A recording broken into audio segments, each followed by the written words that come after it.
Laha zanakasikara position tsika izao en position ty moa zany efa le mahazatra antsika hitsatra an'izao tanana makapakarina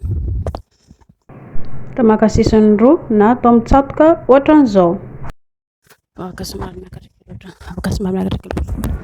Rehefa manodina eo ambony madama dia lehilahy miandry sady afaka manisy ihany koa. Jereo tsara ilay position eto, lehilahy zao ry manao pataloha ambany ireny. afaka mitsongola. Ny vehivavy mankafy ity position ity afaka sokafana ndraiky ny tongotra dia manodina ihany koa indry ramose sady popy zay mahafinaritra indray atao akombona kely indray ny tongotra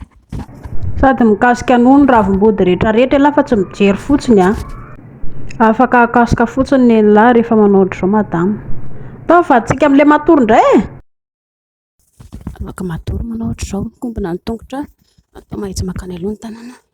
manginakitana ny ravim-body rehefa mahazo aina noho izany tsy voatery lahy mampiditra fa atao eo anelanelan'ilay raviny fotsiny lehilahy akasoka afana kely indray ny tongotra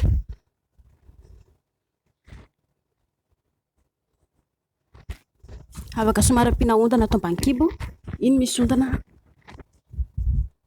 tanandry makany aloha afaka pakarina dia ambonin'izay afaka atao makany ariana raha ohatra ka mampiasa ilay chaîne sy tianareo rô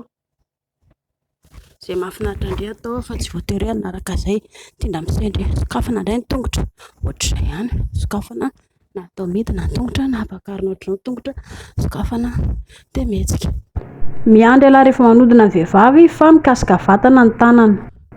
tsy voatery ho ampidirina fa rehefa manodina eo madama dia ataovy mikasokasika eo anelan'ilay raviny iny ny lahy dia amin'izay mba samy mahazo aina ianareo anankiroa tsara nge zareo ilay mba miova mahazatra